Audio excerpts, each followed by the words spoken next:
உங்க வீட்டை பராமரிக்க பாதுகாக்க best property management. Tesla training academy Attur. NEET தேர்வை ஈஸியா வெல்லுங்க. எங்கு பார்த்தாலும் அமைதியின்மையும் அழுகுரல்களுமாக தமிழ்நாடு இருந்திருக்குது. இந்த சூழலில்தான் இவருடைய ஆட்சி தமிழ்நாட்டில் எந்தெந்த பகுதிகள் எல்லாம் இருந்தது, ஆட்சி பரப்பு என்ன அப்படின்னு பார்த்தோம்னா 1320களில் எல்லாம் முகமது பின் துக்ளக் அப்படின்ற அந்த முஸ்லீமுடைய படையெடுப்பு மதுரையில் நடக்குது. அவர் மதுரையை தன்னுடைய கட்டுப்பாட்டில் வச்சிருக்கிறார். இப்போ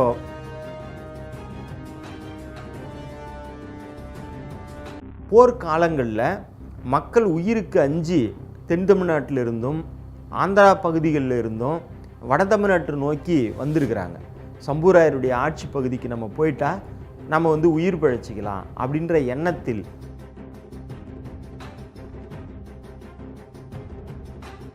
இந்த முறை சோழர் காலத்திலேயே உருவான முறை.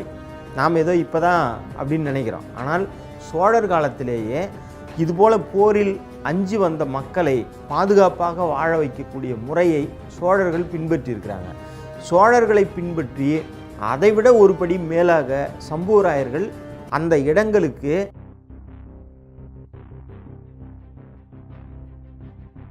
அப்போ இப்படியான பெயர்கள் இதற்கு முன்னாடி இருந்த எந்த சம்புவராயருக்கும் இல்லை.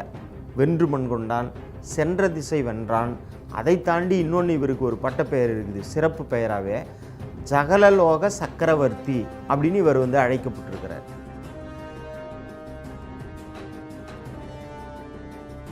மிக முக்கியமான இன்னொரு செய்தி, நீங்கள் இன்றைக்கும் வட தமிழ்நாட்டில் கூத்து என்பது வட தமிழ்நாட்டு மக்களுக்கே உரித்தான ஒரு கலை வடிவம். தென் தமிழகத்தை விடவும் வட தமிழ்நாட்டில் தான் அந்த கூத்து இன்று வரை உயிர்ப்போடு இருக்குது. அந்த கூத்து கலைகளுக்கு இந்த சம்புவராயர் காலத்தில்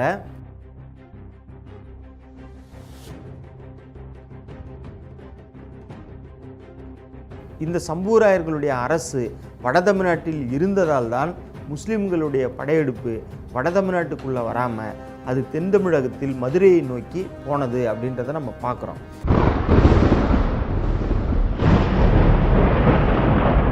டிஎன் மீடியா நேயர்களுக்கு வணக்கம். தொடர்ந்து நம்ம நிகழ்ச்சியில் சம்புவராயர் வரலாற்று பற்றி தான் பார்த்துட்டு இருக்கோம். அந்த வகையில் மேலும் பல வரலாற்று நிகழ்வுகளை இன்னைக்கு நம்ம தெரிஞ்சுக்க போகிறோம். நம்முடன் வரலாற்று ஆய்வாளர் முனைவர் அவர்கள் நம்முடன் இணைந்திருக்கின்றார். வணக்கம். வணக்கம். வணக்கம். தொடர்ந்து நம்ம சம்புவராயரை பற்றி பார்த்துட்டே வரோம். பல நிகழ்வுகளை அவங்களுடைய காலகட்டத்தில் இருந்து நடந்த போர்கள், சமயங்கள் எல்லாமே பார்த்துட்டே வரோம். அந்த வகையில் இன்னைக்கு சம்புவராயர்களுடைய இரண்டாம் தனி அரசு எப்பொழுது யாரால தொடங்கப்பட்டுச்சு அதை பற்றி கொஞ்சம் சொல்லுங்களேன். பாண்டியர்களுக்கு கட்டுப்பட்ட அரசராக இதுக்கு முன்னாடி காணொலியில் நம்ம சொன்னோம். குலசேகர சம்புவராயர் அப்படின்றவர் தான் கடைசியாக பாண்டியர்களுக்கு கட்டுப்பட்ட அரசராக இருந்தவர். அவருடைய முழு பேர் பார்த்திங்கன்னா ஏகாம்பரநாதன் குலசேகர சம்புவராயர் அப்படின்னு நம்ம பார்த்தோம். இந்த குலசேகரன் அப்படின்றது குலசேகர பாண்டியனுடைய பெயரை அடியொற்றி அவர் மேலாண் மன்னர், பாண்டிய மன்னராக இருந்ததுனால, அவர்களுக்கு கட்டுப்பட்டு இருந்ததுனால அந்த பெயரை தன்னுடைய பெயரால் இணைச்சிக்கின்னு இருக்கிறார். ஏகாம்பரநாதன் அப்படின்ற தன்னோட பெயரோடு குலசேகர பாண்டியன், அந்த குலசேகரன் என்கிற பெயரை இணைச்சி அவர் ஆட்சி செஞ்சுருக்கிறார் அவங்களுக்கு கட்டுப்பட்டு. இந்த காலங்களில் நான் சொன்னேன் ஏற்கனவே மாளிகாப்பூருடைய படையெடுப்பு, டெல்லியிலிருந்து முஸ்லீம்களுடைய ஆதிக்கம் எல்லாம் தமிழ்நாட்டில் இருந்தது அப்படின்னு சொல்லி. இதற்கு பிறகு இந்த ஏகாம்பரநாதன் குலசேகர சம்புவராயருக்கு பிறகு இவருடைய மகன் வென்று மண்கொண்டான் அப்படின்னு ஒரு சம்புவராயர் வராரு. இந்த வென்று மண்கொண்டான் அப்படின்றது அவருக்கான பட்டம். இவருடைய இயற்பெயர் என்ன அப்படின்னு பார்த்தோம்னா ஏகாம்பரநாதன் சம்புவராயன் அப்படின்னு தான் கல்வெட்டில் குறிக்கப்பட்டிருக்குது. இந்த ஏகாம்பரநாதன் அப்படின்றது அவருடைய தந்தை பெயரை அப்படியே இவர் சூடின்னு இருக்கிறார். ஏகாம்பரநாதன் குலசேகர சம்புவராயர் அப்படின்றத இவர் ஏகாம்பரநாதன் சம்புவராயன் அப்படின்னு வச்சுன்னு இருக்கிறாரு. இவருக்கு திருமல்லிநாதன் அப்படின்னு இன்னொரு பெயரும் இருந்திருக்குது. அதிலிருந்து நமக்கு திருமல்லிநாதன் தான் இவருடைய இயற்பெயராக இருந்திருக்கலாம் அப்படின்னு தெரியுது. ஆனால் ஏகாம்பரநாதன் அப்படின்னு தன்னுடைய தந்தை பெயரையும் இவர் பயன்படுத்தியிருக்கிறார். இவருக்கு வென்று மண்கொண்டான் அப்படின்ற ஒரு பட்ட பெயர் இருந்திருக்கு. அதே போல் சென்ற திசை வென்றான் அப்படின்னு இவருக்கு ஒரு பட்ட பெயர் இருந்திருக்குது. இப்படி 2 பட்ட பெயர்களால் இவர் அழைக்கப்பட்டிருக்கிறார். அதுக்கான கல்வெட்டுக்கள் கண்டெடுக்கப்பட்டிருக்குது. இப்போ இவருடைய ஆட்சி காலம் எப்போது இவர் ஆட்சிக்கு வந்தார் அப்படின்னு பார்த்தோம்னா, ஏகாம்பரநாத குலசேகர சம்புவராயன் என்கிற இவருடைய தந்தை 1330 இறந்து போகிறார். அதற்கு பிறகு 1332 இந்த வென்று மண்கொண்டான் என்கிற திருமல்லிநாதன் சம்புவராயர் ஆட்சிக்கு வரார். 1322 1339 வரை ஏறத்தாழ 17 ஆண்டுகள் இவர் ஆட்சியில் இருந்திருக்கிறார். இவருடைய ஆட்சி இந்த 17 ஆண்டுகள் நடந்திருக்குது. இவருடைய ஆட்சி தமிழ்நாட்டில் எந்தெந்த பகுதிகள் எல்லாம் இருந்தது, ஆட்சி பரப்பு என்ன அப்படின்னு பார்த்தோம்னா, இன்றைக்கு இருக்கிற வட தமிழ்நாட்டில் செங்கல்பட்டு, திருப்பெரும்புதூர், காஞ்சிபுரம், வடார்காடு, தென்னார்காடு இந்த பகுதி முழுமைக்கும் உள்ளடக்கியதாக இவருடைய ஆட்சி நடந்திருக்குது. இந்த பகுதி முழுக்க இவர் கட்டுப்பாட்டில் தான் இருந்திருக்குது. ஏன்னா இந்த பகுதிகளில் இப்போ நான் சொன்ன செங்கல்பட்டு, ஸ்ரீபெரும்புதூர், காஞ்சிபுரம், வடார்காடு, தென்னார்காடு மாவட்டங்களில் இவருடைய கல்வெட்டுக்கள் ஏறத்தாழ 19 கல்வெட்டுக்கள் கிடைக்குது. அதில் குறிப்பாக வடார்காடு மாவட்டத்தில் 9 கல்வெட்டுகளும், செங்கல்பட்டு பகுதியில் 9 கல்வெட்டுகளும், தென்னார்காடு மாவட்டத்தில் 1 கல்வெட்டுமாக மொத்தம் 19 கல்வெட்டுகள் இவரை பற்றி சொல்லக்கூடிய கல்வெட்டுகள் கிடைக்குது. 17 ஆண்டு ஆட்சி ஆண்டில் 19 கல்வெட்டுகள் இவரை பற்றி சொல்லுது. இப்போ இந்த சம்புவராயர் காலம் 1322 1339 வரை. இப்போ இந்த காலங்களில் தமிழ்நாட்டினுடைய சூழல் எப்படி இருந்தது அப்படின்ற அந்த பின்புலத்தையும் நாம் பார்த்தால்தான் இந்த சம்புவராயர், நான் ஏற்கனவே சொன்னேன், சம்புவராயருடைய அரசில் மிக வலிமையான மிக பெரும் உச்சத்தை தொட்டவர் இந்த வென்று மண்கொண்டான் அப்படின்ற இந்த சம்புவராயர் தான் அப்படின்னு நான் ஏற்கனவே சொன்னேன். எப்படி இவர் அவ்வளவு உச்சத்தை தொட்ட ஒரு அரசராக இருந்தார், பிற அரசர்களை விட இவர் எப்படி அவ்வளவு புகழப்படுகிறார் அப்படின்றத நம்ம அப்போ தான் புரிஞ்சிக்க முடியும். இவருடைய இந்த ஆட்சி காலத்தில் மதுரையில் முஸ்லிம்களுடைய படையெடுப்பு நடந்தது. 1310 இவருடைய தந்தையார் காலத்திலேயே மாளிகாபூருடைய படையெடுப்பு மதுரையில் நடந்தது அப்படின்னு சொன்னோம். அதுக்கு பிறகு மாளிகாபூருக்கு பிறகு 1320களில் எல்லாம் முகமது பின் துக்ளக் அப்படின்ற அந்த முஸ்லீமுடைய படையெடுப்பு மதுரையில் நடக்குது. அவர் மதுரையை தன்னுடைய கட்டுப்பாட்டில் வச்சிருக்கிறார். இப்போ பாண்டிய அரசும் வலிமை இழந்து போகுது, வாரிசுரிமை சண்டைகளால் வலிமை இழந்து போகுது. ஆல்ரெடி ஏற்கனவே வட தமிழ்நாட்டில் சோழருடைய அரசும் ஒரு வலிமையான வாரிசு இல்லாமல் விழுந்து போகுது. இந்த தருணத்தில் வேற்று மதத்தை சார்ந்த இந்த முஸ்லிம்களுடைய படையெடுப்பினால் தமிழகம் முழுக்க அமைதியின்மை, இந்து கோயில்களை சூறையாடுவது, கோயில் நகைகள், கோயில் செல்வங்களை கொள்ளையடிப்பது, இங்கிருந்த சைவ வைணவத்தை பின்பற்றிய மக்களை இஸ்லாத்துக்கு கட்டாயமாக மதமாற்றம் செய்வது, இப்படி பல்வேறு சம்பவங்கள் அந்த காலத்தில் நடந்திருக்குது. எங்கு பார்த்தாலும் அமைதியின்மையும் அழுகுரல்களுமாக தமிழ்நாடு இருந்திருக்குது. இந்த சூழலில்தான் இந்த திருமல்லிநாதன் சம்புவராயன் என்பவர் ஆட்சி பொறுப்பில் வரார். இப்போ ஒரு மிகப்பெரும் சவாலான காலம். ஒன்று, தமிழ்நாட்டை பாதுகாக்கணும். 2, மக்களை அமைதிப்படுத்தணும், மக்களுக்கு பாதுகாப்பாக இருக்கணும். அடுத்ததாக பெரும் பேரரசுகள் எல்லாம் விழுந்து போன சமயத்தில் ஒரு தனி அரசாக உருவாகி இந்த மக்களை காக்கணும். இப்படியான பல்வேறு பொறுப்புகளும் கடமைகளும் இந்த சம்புவராயருக்கு இருக்குது. இந்த சூழலில் தான் அவர் ஆட்சி பொறுப்பில் வராரு. இவர் ஆட்சி பொறுப்புக்கு வந்த உடனேயே வட தமிழ்நாட்டில் முற்றாக முஸ்லிம்களுடைய படையெடுப்பை தடுத்து நிறுத்துகிறார். இன்றைக்கும் நீங்கள் வரலாறில் பார்த்தீங்கன்னா இஸ்லாமியர்களுடைய படையெடுப்பு தென் தமிழ்நாட்டில் நடந்த அளவுக்கு வட தமிழ்நாட்டில் நடைபெறவில்லை அப்படின்றது எல்லாருக்குமே தெரியும். ஏன் வட தமிழ்நாட்டில் இந்த முஸ்லிம்களால் வர முடியல அப்படின்னு சொன்னால், வட தமிழ்நாட்டில் மிக வலிமையான ஒரு எல்லை காவலர்களாக சம்புவராயருடைய அரசு இருந்தது. இந்த சம்புவராயர்களுடைய அரசு வட தமிழ்நாட்டில் இருந்ததால் தான் முஸ்லிம்களுடைய படையெடுப்பு வட தமிழ்நாட்டுக்குள்ளே வராமல் அது தென் தமிழகத்தில் மதுரையை நோக்கி போனது அப்படின்றத நம்ம பார்க்குறோம். இந்த சூழலில் வென்று மண்கொண்டான் அப்படின்னு சொல்கிற இந்த சம்புவராயர் பல்வேறு பணிகளை செஞ்சிருக்கிறார்.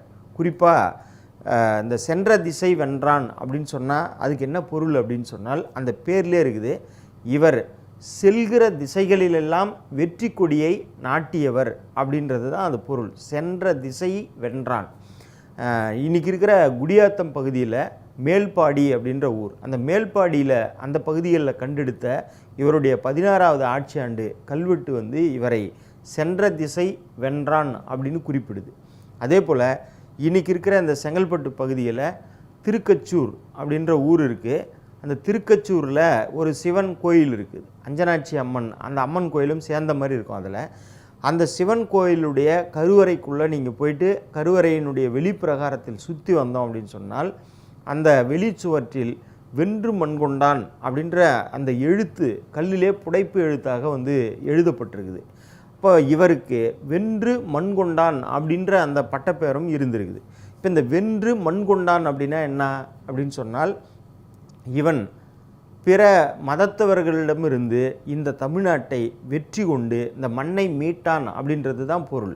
அப்போது இப்படியான பெயர்கள் இதற்கு முன்னாடி இருந்த எந்த சம்புவராயருக்கும் இல்லை. வென்று மண்கொண்டான், சென்ற திசை வென்றான். அதை தாண்டி இன்னொன்று இவருக்கு ஒரு பட்டப்பெயர் இருக்குது, சிறப்பு பெயராகவே ஜகலலோக சக்கரவர்த்தி அப்படின்னு இவர் வந்து அழைக்கப்பட்டிருக்கிறார். அது எதனால் அழைக்கப்படுது?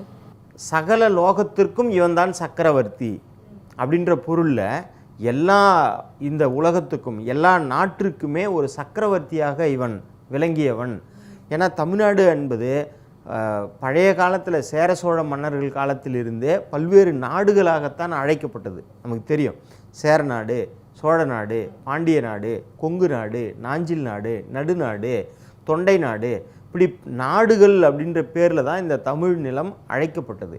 அப்போ இந்த எல்லா நாடுகளுக்கும் இவன் சக்கரவர்த்தி அப்படின்ற பொருளில் இவன் அழைக்கப்பட்டிருக்கிறான். அப்போது இப்படிப்பட்ட சிறப்புக்குரியவனாக இந்த வென்றுமண் கொண்ட சம்புவராயன் விளங்கியிருக்கிறாரு. இப்போ அதே போல் இவருடைய ஆட்சி காலத்தில் நம்ம பார்த்தோம்னா கோயில்களுக்கு ஏராளமான திருப்பணிகளை இவர் வந்து செஞ்சிருக்கிறார். தொடர்ந்து அந்த காலத்திலிருந்து அரசர்கள் கோயில் திருப்பணிகள் பிற பணிகள் எல்லாத்தையும் செஞ்சுருக்கிறாங்க. அதில் இவர் முக்கியமாக கோயிலுக்கு வந்து, ஏன்னா இவர் காலத்தில் இஸ்லாமியர்களுடைய படையெடுப்பினால் இங்கிருந்த இந்து கோயில்கள் எல்லாம் சூறையாடப்பட்டது. பல ஆண்டுகளாக கோயில் ஒட்டடைப்படிந்து பாழடைந்து கடந்து இருக்குது. கோயிலுடைய வருமானங்கள் இல்லை, கோயிலில் வழிபாடு இல்லை, கோயிலுக்குள்ள மக்கள் போக முடியல. அப்படிப்பட்ட சூழலில் இதையெல்லாம் மீட்டு கோயிலுக்கு ஒரு வருமானத்தை உருவாக்குவது, அந்த கோயிலை புனரமைப்பு செய்வது, கோயில்களில் வழிபாட்டை உருவாக்குவது, இந்த செயல்களை எல்லாம் இவர் வந்து செஞ்சிருக்கிறார். அதே போல் இந்த போர்க்காலங்களில் மக்கள் உயிருக்கு அஞ்சி தென் தமிழ்நாட்டிலிருந்தும் ஆந்திரா பகுதிகளில் இருந்தும் வட தமிழ்நாட்டை நோக்கி வந்திருக்கிறாங்க. சம்புவராயருடைய ஆட்சி பகுதிக்கு நம்ம போயிட்டால் நம்ம வந்து உயிர் பிழைச்சிக்கலாம் அப்படின்ற எண்ணத்தில் இந்த முஸ்லிம்களுடைய படையெடுப்பினால் பாதிக்கப்பட்ட மக்கள் கூட்டம் கூட்டமாக ஆயிரக்கணக்கானவர்கள் வட தமிழ்நாடு நோக்கி வந்திருக்கிறாங்க. அப்படி வந்த மக்களை இவர் பாதுகாப்பாக தங்கி வாழ்வதற்காக அஞ்சினான் புகலிடம் அப்படின்ற ஒரு ஊரையே உருவாக்கியிருக்கிறார். இது வந்து இன்றைக்கி நீங்கள் ஈழத்தமிழர்களுக்காக சிறப்பு முகாம் அப்படின்னு இருக்குது பார்க்குறீங்க. இந்த சிறப்பு முகாம் எதுக்கு? பொதுவாக முகாம்னா என்ன அப்படின்னு சொன்னால், ஒரு நாட்டில் உள்நாட்டு கலவரமோ அல்லது வெளிநாட்டு போரோ நடைபெறும்போது அந்த நாட்டு மக்கள் அங்கிருந்து வெளியேற விருப்பப்பட்டால் அவர்கள் வெளியேறி ஏதோ ஒரு நாட்டில் போய் தஞ்சம் அடைவாங்க. அப்படி தஞ்சமடைகிற மக்களை பாதுகாப்பாக வாழ வைப்பதற்கு ஒவ்வொரு நாடும் இன்றைக்கு வந்து முகாம் அமைச்சிருக்கு. அது மாதிரி நம்ம தமிழ்நாட்டில் இந்த முகாம்கள் இருக்குது. இலங்கை தமிழருக்கான முகாம் இருக்குது. இலங்கையிலிருந்து வந்த மக்கள் தங்கி வாழறாங்க. இந்த முறை சோழர் காலத்திலேயே உருவான முறை. நாம் ஏதோ இப்போ தான் அப்படின்னு நினைக்கிறோம். ஆனால் சோழர் காலத்திலேயே இதுபோல் போரில் அஞ்சி வந்த மக்களை பாதுகாப்பாக வாழ வைக்கக்கூடிய முறையை சோழர்கள் பின்பற்றியிருக்கிறாங்க. சோழர்களை பின்பற்றி அதைவிட ஒருபடி மேலாக சம்புவராயர்கள் அந்த இடங்களுக்கு அஞ்சினான் புகலிடம் அப்படின்னு பேர் வச்சுக்கிறான். எவ்வளவு மிக நுட்பமான வார்த்தை பாருங்கள். இவங்களாவது அந்த மக்களை ஒரு நாட்டிலிருந்து நம்ம நாட்டுக்கு உயிர் பிழைக்க வர மக்களை கேவலப்படுத்துவது போல் அகதிகள் முகாம்னு இவனுங்க பேர் வைக்கிறானுங்க. அகதிகள் முகாம் அப்படின்னு அந்த மக்களை கொச்சப்படுத்துகிறாங்க. ஆனால் சம்புவராயருடைய காலத்தில் அப்படி பேர் வைக்கல. அஞ்சினான் புகலிடம், அஞ்சி வந்த மக்களை புகலிடம் அப்படின்னு பேர் வைக்கிறான். எவ்வளவு நுட்பமாக பேர் வச்சுருக்கிறாங்க பாருங்கள். அப்போ இந்த 5 நாள் புகலிடம் அப்படின்றத பல கிராமங்களையே உருவாக்கியிருக்கிறாங்க. அந்த கிராமங்களிலெல்லாம் உயிர் பிழைக்க வந்த மக்களை நிலையாக தங்கி வாழ்வதற்கு ஒரு உத்தரவாதத்தை இந்த சம்புவராய மன்னர்கள், அதுவும் குறிப்பாக இந்த வென்று மண் கொண்ட சம்புவராயன் ஏற்படுத்தியிருக்கிறான். இப்படி தமிழ்நாட்டில் பல்வேறு ஊர்கள், வாலாஜா பக்கத்தில் கீழ்மின்னல் அப்படின்னு ஒரு ஊர் இருக்குது. இன்றைக்கி இருக்கிற வாலாஜாப்பேட்டை, வாலாஜா வந்து தனி மாவட்டமாகவே வேலூர்லேருந்து பிரிஞ்சிடுச்சு. அதில் வந்து கீழ்மின்னல், அதே போல் கொத்திமங்கலம் அப்படின்னு சொல்லி விழுப்புரம் பகுதிகளில், அதே போல் குடியாற்றம், குடியேற்றம் தான் அது, குடியாத்தம் அப்படின்னு இன்றைக்கி சொல்லின்னு இருக்கிறாங்க, அது குடியேற்றம். அதே போல் திருவண்ணாமலை மாவட்டம் போலூர் வட்டத்தில் இருக்கிற வடமாதி மங்கலம், அது வட மகாதேவி மங்கலம், அந்த வடமாதி மங்கலம் அப்படின்ற ஊர். இப்படி பல்வேறு ஊர்களை இவர்கள் வந்து 5 நாள் புகலிடமாக அறிவிச்சிருக்கிறாங்க. எதுக்கு இந்த 5 நாள் புகலிடம்? அங்கே யாரெல்லாம் இருந்தாங்க அப்படின்னு சொன்னால், இந்த மாதிரி 5 வந்த மக்கள், அடுத்ததாக வணிக குடிகள், அடுத்ததாக வயதானவர்கள், குழந்தைகள், பிராமணர்கள், இவர்களெல்லாம் அங்கே வந்து குடியமர்த்தினாங்க. ஏன் வந்து இவர்களெல்லாம் அங்கே குடியமர்த்தினாங்க அப்படின்னு சொன்னால் அதற்கும் ஒரு காரணம் இருக்குது. போரில் யார் வேணாலும் இறந்து போகலாம், ஆனால் அவங்க குறிப்பிட்றான், நம்மளை நம்பி வந்த மக்கள் இறக்கக்கூடாது. ஒன்று, வயதானவர்கள் இறக்கக்கூடாது, கர்ப்பிணிகள் இறக்கக்கூடாது, கருவுற்ற பெண்கள் வந்து போரில் பாதிக்கக்கூடாது, குழந்தைகள் இறக்கக்கூடாது. அதே போல் இவர்கள் அந்த காலத்தில் பிராமணர்களுடைய செல்வாக்கு இருந்திருக்குது. பிராமணர்கள், வணிக குடிகள், இவர்களெல்லாம் ஒரு சமுதாயத்தினுடைய அடிப்படை. ஒரு சமுதாயத்தை பாதுகாக்கிறதுல இவங்க எல்லாம் மிக முக்கியமானவர்கள். இவர்கள் அழிந்தால் ஒரு சமுதாயமே அழிந்து போகும். பசு அழிந்தால் இந்த இனமே அழிந்து போகும். சாதாரணமாக நம்ம நினைக்கிறோம் ஒரு பசு தானே, கால்நடை தானே அப்படின்னு.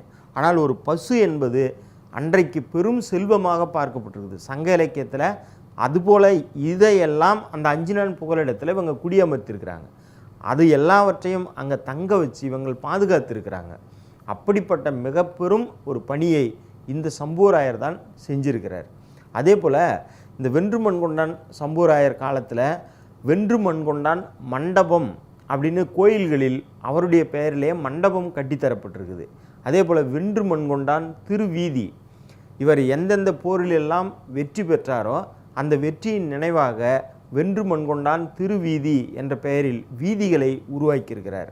அதே போல் மிக முக்கியமான இன்னொரு செய்தி, நீங்கள் இன்றைக்கும் வடதமிழ்நாட்டில் கூத்து என்பது வடதமிழ்நாட்டு மக்களுக்கே உரித்தான ஒரு கலை வடிவம். தென் தமிழகத்தை விடவும் வடதமிழ்நாட்டில் தான் அந்த கூத்து இன்று வரை உயிர்ப்போடு இருக்குது. அது எல்லாருக்குமே தெரியும். அந்த கூத்து கலைகளுக்கு இந்த சம்புவராயர் காலத்தில் மானியம் வழங்கப்பட்டிருக்குது. கூத்து கலைஞர்கள் நாடக மண்டபத்தை அமைத்து கொள்ளவும் அந்த கூத்து கலைஞர்களுக்கு உரிமையை இந்த சம்புவராயர் அளிச்சிருக்கிறார். அதே போல் நாடக கலைஞருக்கு மானியம் தந்து அந்த கலையை வாழ வைத்திருக்கிறார். அது குறிப்பாக அந்த கூத்து கலைஞர்களுக்கு மானியம் வழங்கினதையும் கூத்து மண்டபம், நாடக மண்டபம் அமைத்து கொள்வதற்கு உரிமை வழங்கினதையும் காஞ்சிபுரம் உலகளந்த பெருமாள் கோயிலுடைய கல்வெட்டு தெரிவிக்குது. இன்றைக்கும் நீங்கள் காஞ்சிபுரம், செய்யார், திருவண்ணாமலை, வந்தவாசி இந்த பகுதிகளில் போனீங்கன்னா சாதாரணமாக எங்கு பார்த்தாலும் தெருக்கூத்து கலைஞர்கள் அல்லது நாடக கலைஞர்களுடைய முகங்களை உங்களால் பார்க்க முடியும். இதுக்கெல்லாம் காரணம் இந்த சம்புவராயர் காலத்தில் அந்த கலைஞர்களை பாதுகாத்தது தான். அதே போல் இந்த சம்புவராயர் காலத்தில் தான் நிலங்களை எல்லாம் அளப்பதற்காக வென்று மண்கொண்டான் திருவடி நிலைக்கோள் அப்படின்ற ஒரு கோலை அறிமுகப்படுத்தியிருக்கிறார்.